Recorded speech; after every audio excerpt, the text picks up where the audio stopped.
Hi everyone, my name is Nosipiwo NTF Ndweni, and today I want to talk about some of the games that we can play with our little ones to make sure that we don't get bored and to make sure that we also bond with them around this time.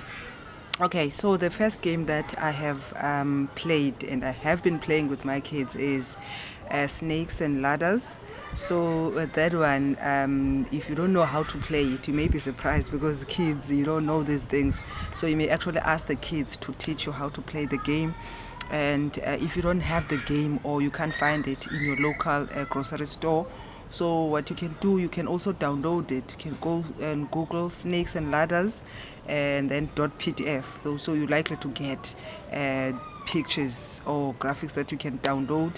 And then what you can do now for the dice and whatnot, you can take a Play-Doh and you can label it with a pen. So you just have to learn the rules of the game and then you can go and Google the game. So the second thing that we do with the kids is cooking and baking. So we have a lot of nice recipes that we have been trying out around this time just to make sure that we bond and also the kids are not bored. So we've been experimenting. I bought a waffle maker, so you can, hopefully also get anything that you can get, because I know that some of the shops, they are actually not open for any other thing other than food. So, but if you're lucky enough or you already have, you can even, buy the mixes, like the muffin mix and the whatnot, and then you can do the baking with the kids. And also exercise, guys. There are exercises that you can do with the children that are not hectic, and you can also be having fun, especially if you have music. That's what I've noticed. So those exercises actually ensure that the kids stay active and also you bond with the kids, and at the same time you also get to exercise your own body as well. And then game number 4 is cards, ne? So I'm sure you can find these ones in your local grocery store, and there's a lot of games that we play with the cards. I'm sure they differ from place to place. So yeah, you can play the cards together with the kids. You can just sit around the table and then you play any game that you have been playing. Some of the games that I play with my kids are the games that I grew up playing, and some of the games that we play they don't actually know, but some I allow them to teach me. They are new games, and then we play. And then number 5, you can actually do the reading with the children. It also helps them in terms of improving their vocab. It helps them in terms of improving their intelligence, and also it's a good bonding session. So with reading, we can make it fun. You can find ways of making reading fun, because some children will like, oh no, we're not going to school now, so why are you making us read? So to make it fun, you can maybe read, maybe rhyme it, or things like that, maybe like a hip-hop kind of reading, to make sure that they sort of read and they do internalize. So doesn't have to be something formal where you sit down and you put a table and you put chairs. So you can just make it fun so that the kids can actually enjoy it. So number 6, you can actually have competitions. Guys, children love these competitions. Of course, don't make them tense, because you want the children to have fun and you also want to have fun.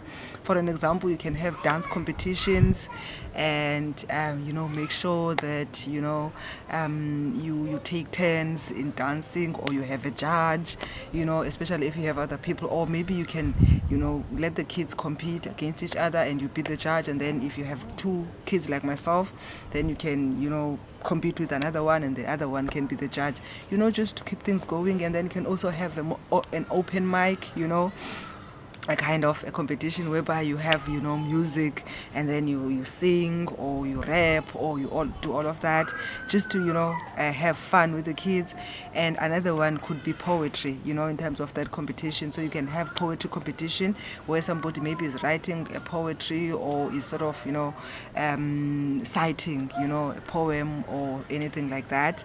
And then the last game, guys, is the numbers games. I grew up playing this one. and I still enjoy it even today. And when I played it with my kids the other day, thank God they didn't know about it, so I felt like, oh wow, I'm actually teaching them something from, you know, the past. And at the same time, it's actually, you know, good in terms of stimulating their, you know, their brains as well.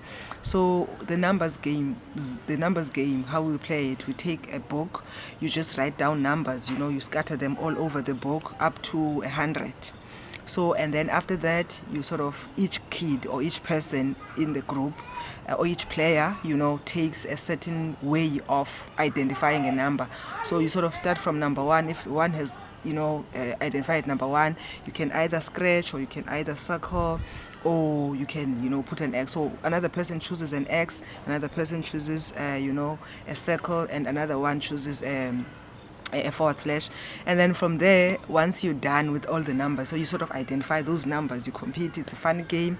And then once the numbers are, you know, all numbers are, you know, identified, that is number 100, and then you can start counting to see who actually has more numbers. So I think that's it, guys, and I think it's a bit dark at the moment, so I hope the quality is not that bad.